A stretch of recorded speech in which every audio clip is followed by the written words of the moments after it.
안녕하세요. 여러분이 보내주신 자료들 속으로 함께 깊이 파고 들어가 보는 시간입니다. 오늘은 특히 심장 판막 질환에 대해서 좀 자세히 알아볼까 하는데요. 강북삼성병원 유튜브 내용이랑 여러 건강 정보들 이걸 중심으로 핵심만 쏙쏙 뽑아보겠습니다. 그리고 관련된 협심증이나 심근경색 같은 이야기도 잠깐 나올 거고요. 저희 목표는 이 복잡해 보일 수 있는 정보들 속에서 당신에게 정말 꼭 필요한 알맹이를 쉽고 명확하게 전달하는 겁니다. 네, 맞습니다. 이게 특히 좀 흥미로운 게 심장 판막 질환이라는 게 발견되기 전까지 길게는 10년 넘게도 아무 증상 없이 그냥 조용히 진행될 수가 있어요. 그래서 나는 괜찮겠지 이렇게 생각하기 쉬운데 정기적인 확인이 정말 중요합니다. 자, 그럼 어디부터 이야기를 풀어가 볼까요? 네, 먼저 심장 판막이 정확히 무슨 역할을 하는지 그거부터 좀 짚어보죠. 심장이 이제 온몸으로 피를 쫙 보내는 펌프잖아요. 그렇죠. 그럼 판막은 그 안에서 피가 딱 한 방향으로만 역류하지 않게 흐르도록 여닫는 문 같은 역할을 하는 거죠. 맞습니다. 문지기 같은 거죠. 심장에 총 4개가 있는데 그중에서도 특히 압력을 많이 받는 대동맥 판막하고 승모 판막, 여기에 문제가 제일 흔하게 생깁니다. 그 압력 많이 받는 두 군데. 예. 그 문제라는 게 크게 보면 두 가지로 나눌 수 있어요. 하나는 문이 좀 뻣뻣해져서 잘 안 열리는 거. 이걸 협착증이라고 하고요. 다른 하나는 문이 꽉 안 닫혀서 피가 뒤로 슬쩍 새는 역류증입니다. 협착이랑 역류. 네. 근데 이게 어느 쪽이든 결국 심장이 점점 더 일을 많이 해야 해요. 힘들어하는 거죠. 그러다 보면 결국 심장 기능 자체가 떨어지는 심부전으로 갈 수 있다는 거. 이게 중요한 포인트입니다. 그럼 이런 문제는 대체 왜 생기는 걸까요? 가장 흔한 건 역시 나이가 들면서 판막이 자연스럽게 닳는 거, 퇴행성 변화예요. 어쩔 수 없는 부분도 있죠. 근데 그 외에도 젊었을 때 알았던 류마티스열 후유증이라든지 아니면 심장 내부에 세균 감염이 생기는 심내막염 같은 병 때문에 생기기도 하고요. 또 태어날 때부터 판막 모양이 조금 다르게 생긴 분들도 있어요. 그런 선천적인 이상도 원인이 될 수 있습니다. 아까 증상이 없을 수도 있다고 하셨잖아요. 그럼 병은 그냥 조용히 진행되는 건가요? 네, 맞아요. 초기에는 5년, 길게는 10년 넘게도 아무 증상을 못 느끼는 경우가 아주 흔해요. 그래서 병의 단계를 보통 A, B, C, D 이렇게 나누거든요. 네. 근데 중요한 건 B나 C 단계처럼 증상이 없더라도 병은 계속 진행될 수 있다는 거예요. 특히 C 단계는 증상은 없지만 이미 판막 문제는 꽤 심각한 상태인 거죠. 증상 없어도 심각할 수 있다니. 네, 그래서 예전에는 보통 증상이 나타나는 D단계에서 주로 치료를 시작했는데 요즘에는 치료 기술이 좋아져서요. 심장 근육이 더 나빠지기 전에 이 C단계에서도 좀 더 적극적으로 치료를 고려하는 추세예요. 타이밍이 정말 중요합니다. 그렇군요. 타이밍. 만약에 증상이 나타난다면 어떤 신호들을 좀 주의 깊게 봐야 할까요? 가장 대표적인 건 역시 숨이 차는 거, 호흡곤란이죠. 숨 차는 거. 네, 특히 계단으로 오르거나 좀 평소보다 움직일 때 예전보다 왜 이렇게 숨이 차지? 이렇게 느끼는 거예요. 그 외에도 가슴이 좀 아프거나 뻐근한 느낌, 흉통, 어지럽고 심하면 정신을 잃는 실신 같은 거. 이건 특히 대동맥 판막 문제일 때도 그럴 수 있고요. 또 이유 없이 피곤하고 다리가 붓고 가슴이 막 두근거리는 부정맥 증상도 나타날 수 있습니다. 듣고 보니 여러 가지네요. 네, 이런 것들이 사실 판막 문제 때문에 심장이 힘들어져서 생기는 그 심부전의 증상이기도 해요. 아까 가슴 통증 이야기가 나와서 그런데요. 이게 협심증이나 심근경색이랑은 어떻게 다른 건가요? 약간 헷갈릴 수도 있을 것 같아요. 그거 좋은 질문이에요. 가슴이 아프다는 증상은 비슷할 수 있는데 원인이 달라요. 협심증이나 심근경색은 심장 근육 자체에 피를 보내주는 혈관, 그 관상동맥이 좁아지거나 막혀서 생기는 문제고요. 혈관 문제군요. 네. 근데 판막 질환은 아까 말씀드린 대로 심장 안에 있는 그 문 자체의 문제인 거죠. 물론 판막 질환이 심해지면 협심증 같은 증상이 같이 나타날 수도 있긴 한데 근본 원인은 다르다는 걸 구별해야 합니다. 알겠습니다. 그럼 이 판막 질환은 어떻게 딱 진단을 내리나요? 일단 의사 선생님이 청진기로 심장 소리를 들어볼 때 정상적인 쿵쾅 소리 말고 슉슉 거리는 잡음 같은 게 들리면 의심을 시작할 수 있어요.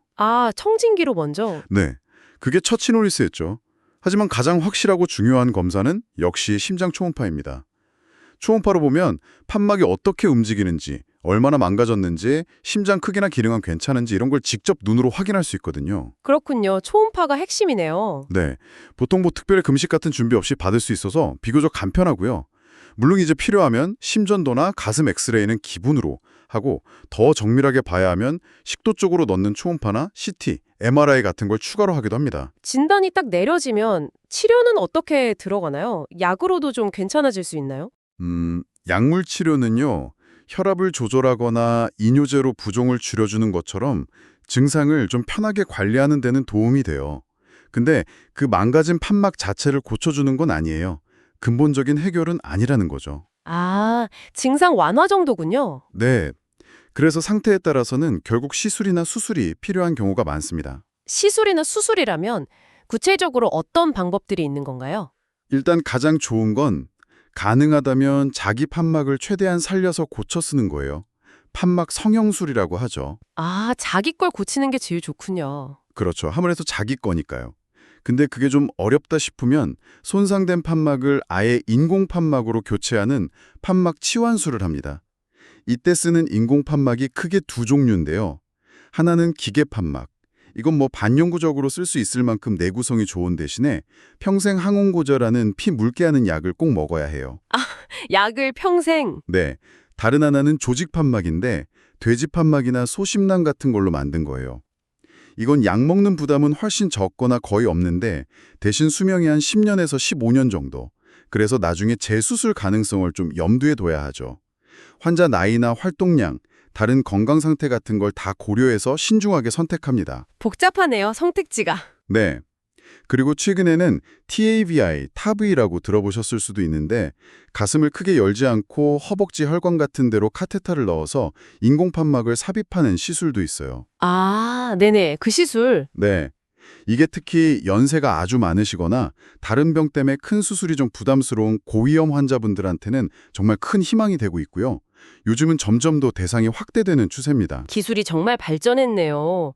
그럼 치료만큼이나 중요한 게 또 평소 관리일 텐데 어떤 점들을 좀 신경 써야 할까요? 네, 정말 중요합니다. 다른 거 다 제쳐두고 혈압 관리. 이게 제일 중요해요. 혈압이요? 네, 혈압 높으면 심장에 계속 부담이 가니까요. 그리고 싱겁게 먹는 저염식, 또 적정 체중 유지하는 거, 담배는 당연히 끊어야 하고요. 이런 건 기본 중에 기본입니다. 운동도 꾸준히 하는 게 좋은데요. 너무 막 격렬한 거 말고요. 약간 숨찰 정도의 유산소 운동을 이것도 의사 선생님이랑 상의해서 규칙적으로 하시면 아주 도움이 됩니다. 아, 그리고 아까 자료에 보니까 치과 치료받을 때 꼭 알려야 한다는 내용도 있었어요. 그건 왜 그런 거죠? 아, 맞아요.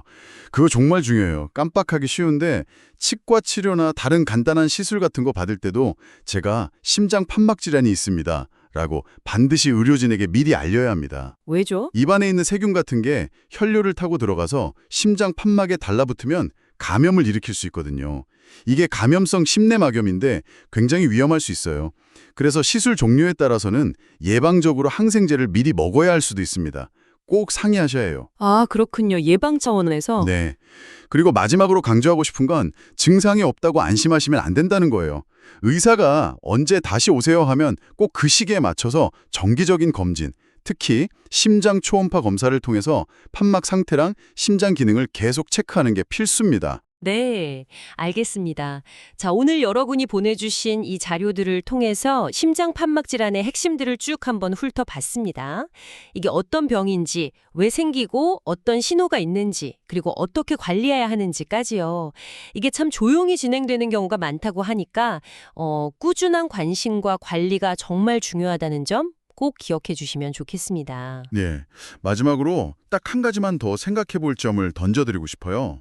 오늘 여러 자료에서 계속 나왔던 이야기인데 건강한 생활 습관, 특히 혈압 관리랑 식단 조절의 중요성이 계속 강조됐잖아요. 네, 맞아요. 혹시 지금 당장 진단을 받으신 게 아니더라도 오늘 우리가 이야기 나눈 이런 생활 속에 작은 실천들 있잖아요. 싱겁게 먹고 운동하고 혈압 재보고 하는 것들. 이런 것들이 당장 여러분의 판막 건강뿐만 아니라 여러분의 전반적인 심장 건강, 더 나아가서 전체 건강을 위해서 얼마나 큰 방패막이가 되어줄 수 있을지 한번 진지하게 곱씹어 보시면 어떨까 싶습니다. 네, 아주 좋은 말씀입니다. 오늘 저희와 함께 이렇게 깊이 파고들어 주셔서 정말 감사합니다.